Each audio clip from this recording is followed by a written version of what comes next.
On the 22nd of September 1980, Iraqi forces stormed across the border into neighbouring Iran, igniting a brutal war that would last for 8 years and claim over 1 million lives. However, the effects of the Iran-Iraq war would be felt far beyond the two countries. It would profoundly reshape the broader Middle East and the post-Cold War world. Indeed, decades later, its effects are still being felt. But just what exactly lay behind this devastating conflict, and just how did it become one of the longest and deadliest interstate wars of the modern era? Hello and welcome. If you're new to the channel, my name is James Kerr-Lindsay, and here I take an informed look at international relations, conflict, security, and statehood. In international relations, we still think of wars as being fought between countries. However, this hasn't usually been the case in the modern era. Following the Second World War, the nature of conflict changed dramatically. As civil wars became more prominent, interstate confrontations became less common. However, traditional wars between two countries, most usually neighbours, would still occasionally erupt. One of the best examples was the Iran-Iraq War. Indeed, it stands out as one of the most prominent examples of a classic interstate conflict since 1945, a prolonged and devastating fight that bore an uncanny resemblance to the First World War. It would also become one of the most brutal and bloody wars of modern times. Iran and Iraq lie at the far eastern end of the Middle East. At almost 1.7 million square kilometres, or around 640,000 square miles, Iran is significantly larger than Iraq, which is 440,000 square kilometres, or around 170,000 square miles. Likewise, their populations were also mismatched. In 1980, Iran's population stood at around 38 million, almost triple Iraq's 13 million. The countries are also different ethnically, linguistically, and culturally. While Iran is predominantly Farsi-speaking Persian, Iraq is mainly Arab. However, in terms of religion, the picture becomes more complex. While Iran is predominantly Shia Muslim, Iraq is split between Sunni and Shia communities, a divide that's long fueled tensions in the country, as many Iraqi Shia look to their religious brethren in neighbouring Iran for support against the traditionally more dominant Sunni. Iran and Iraq's relationship is shaped by a complex intertwined history stretching back thousands of years. Following the emergence of civilization in Mesopotamia, the land between the Euphrates and the Tigris rivers, the two countries have been home to numerous civilizations, including the Babylonian, Assyrian, and Persian empires. However, the spread of Islam in the 7th century would have a particularly profound impact. Over the following centuries, Baghdad, present-day Iraq's capital, became the political and cultural capital of the predominant Sunni branch of the Muslim faith. Meanwhile, neighbouring Persia, as Iran was then known, became a bastion of the Shia branch of the religion. This fault line was cemented in the mid-16th century when the Ottomans conquered Iraq, which became the front line of Turkish and Persian imperial competition. This lasted until the early 20th century. After the First World War, the Ottoman Empire collapsed and Iraq came under British control until 1932, when it achieved independence and became the Kingdom of Iraq. Following the Second World War, Iran and Iraq initially had good relations. As Western-leaning monarchies, they shared a common interest in fending off communism, founding the Baghdad Pact, a Middle East version of NATO, alongside Britain, Pakistan and Turkey. However, from the start, differences emerged. In particular, the two countries had a dispute over the Shatt al-Arab waterway. Located at the meeting point between the Tigris and Euphrates, it provided strategically crucial access to the Persian Gulf. This would come to a head in 1958 when the Iraqi king was overthrown and the country became a republic. From there, tensions grew throughout the 1960s as Iraq came under the control of the Ba'ath Party. With its ideology of Arab nationalism and socialism, it stood in stark contrast to the pro-Western monarchy still ruling in Iran. As Iraq aligned itself more closely with the Soviet Union, the divide between Baghdad and Tehran widened, leading to occasional border skirmishes. Moreover, a series of uprisings by Iraqi Shia also fed tensions. However, it seemed as though a breakthrough had been reached in 1975 when Algeria managed to broker a border agreement between the sides, dividing control of the strategically vital waterway. Ultimately, the pivotal moment came in January 1979 when a theocratic revolution overthrew the Iranian monarchy and established an Islamic republic. While this sent shockwaves throughout the region, the change was particularly strongly felt in Iraq, especially given the new Iranian regime's intention to extend its influence over the Middle East's Shia populations. As a result, the Iraqi president Saddam Hussein saw Iran's new leadership as an existential threat. As diplomatic relations rapidly deteriorated, renewed border clashes erupted. And it was at this point that another crucial factor took hold. As the new Iranian regime consolidated its power and rid Iran of the last vestiges of the monarchy, it began purging the armed forces of pro-royal officers. Spotting the country's weakness, Saddam Hussein saw his chance to act, and on the 22nd of September 1980, Iraq invaded Iran.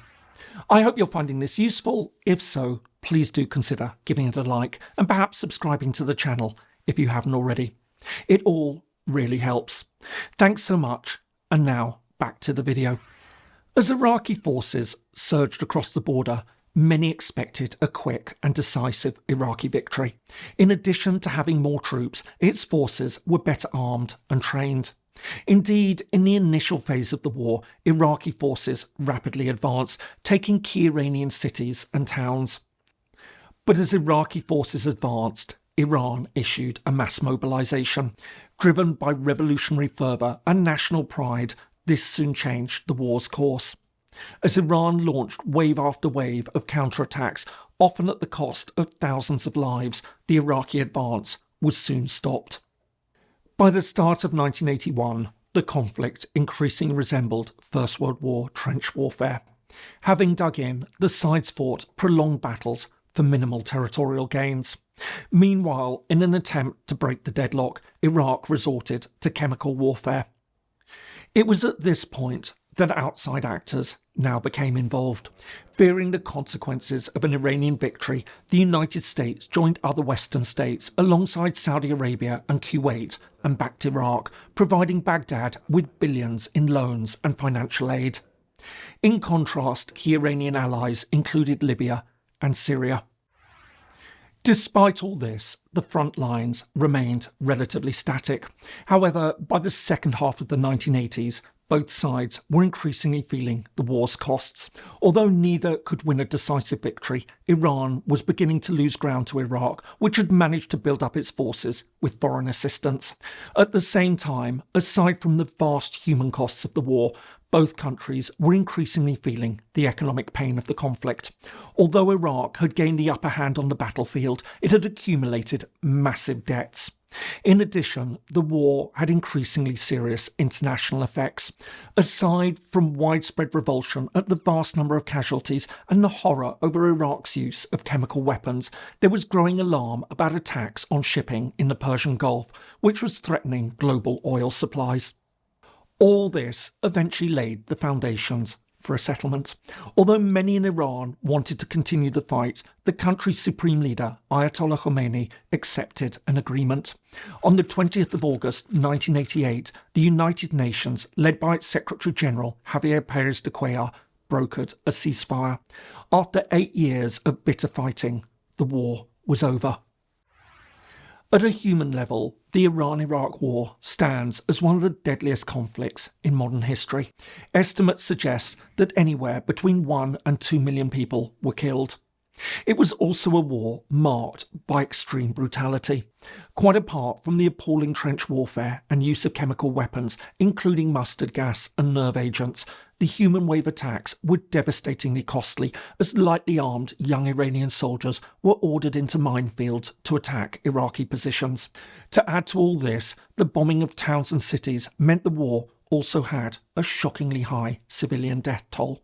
All this ensured that the Iran-Iraq War had a massive impact on both countries as an entire generation of young men was wiped out, leaving behind widows, orphans and grieving families.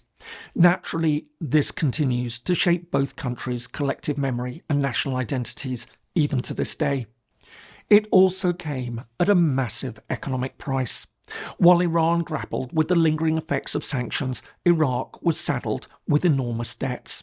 Indeed, estimates suggest that the total financial losses exceeded $1 trillion, a staggering figure that underscores the war's catastrophic impact on the region's economic stability. But the Iran-Iraq war would also profoundly affect the Middle East, although not perhaps in ways that many might have expected. Despite the immense losses and the fact that neither Iran nor Iraq emerged victorious from their 8-year struggle, this inconclusive war would redefine regional power dynamics and set the stage for future conflicts. First, it would spark another major regional war. Burdened with massive debts, Iraq soon turned its attention to neighbouring Kuwait, which it claimed as part of its historic territory. In August 1990, just 2 years after the war with Iran ended, Iraqi forces invaded. But coming against the backdrop of the end of the Cold War, this would see an international effort to liberate Kuwait. This subsequent conflict, better known as the Gulf War, would also lay the foundations for the later US invasion of Iraq, with all the consequences this would have for the wider region. Meanwhile, despite its heavy losses, the war strengthened Iran considerably, internally and externally. First of all, it consolidated the revolutionary regime. As the country fought against an external enemy, the theocratic leadership was able to cement its power. It also saw Tehran become a more influential regional actor. Using the lessons learned from the war, it expanded its control over regional Shia communities and from there took on its new archfoe, Israel. The first sign of this came when Israel invaded Lebanon in 1982 and Iran sent troops to help train and arm a new Shia faction, Hezbollah, which would go on to become a dominant force in the country. Similarly, Iran also supported Hamas in Gaza and the Houthi rebels in Yemen.